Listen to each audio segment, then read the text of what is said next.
Well, that's it for another edition of That's Not News, is it? But before we go, there's just time to say congratulations to Orville Klondike, who's a lucky winner of our Red Herring News Story of the Day competition. Orville correctly identified that the Sarah Palin story was our Red Herring News Story of the Day. Of course, Sarah Palin didn't tie with the pit bull in an IQ test. The pit bull actually won.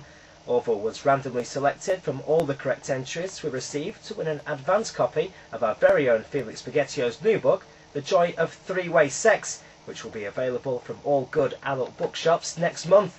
I'm your host, Alan Zimbabwe. This is That's Not News, is it? And there's just time for me to say, that's the news. Good night and have a pleasant tomorrow. And please, don't have nightmares.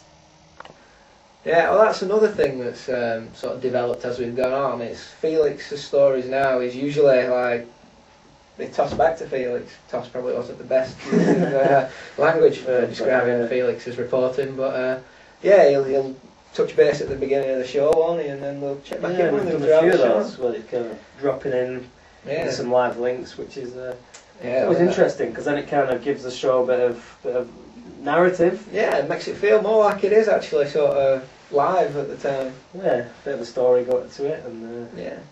I began with where he went to the Nuns fashion show, and then obviously his good episode. I forgot about that. His investigative journalism when he was trying to hunt down Sarah Palin for the election special, and then I believe his recent escapades with the sex.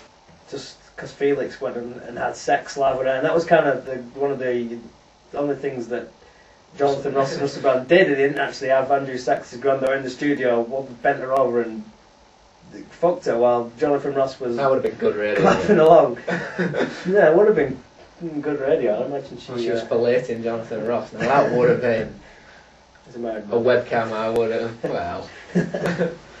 But Russell, he'd have been up for it, I'm sure. Yeah, Brand don't care.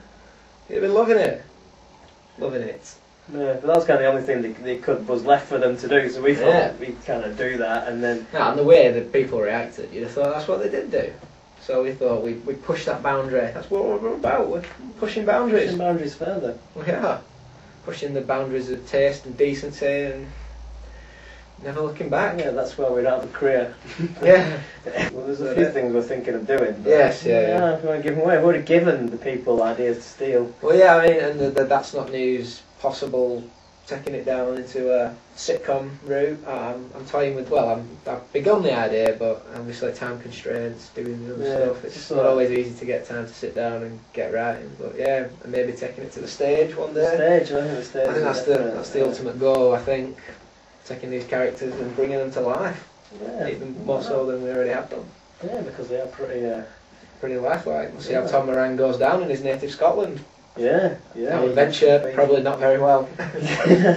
Yeah. We'll be chased across Hadrian's Wall with very well. torches and pitchforks. To very few people. Yeah. We should say goodbye. Say goodbye to the people. If it's still filming, that is. Yeah. It might not be. We might have said goodbye a long time ago. But if we haven't, then... And if you're still watching, I mean, you probably turned off. Yeah, quite some time. We probably lost you at hello. Jerry Maguire, he had her at hello. Oh, we lost you at hello. Anyway. Yeah, good night from me. Good night from me. And we'll, remember, don't have nightmares. Yeah. Don't. Don't.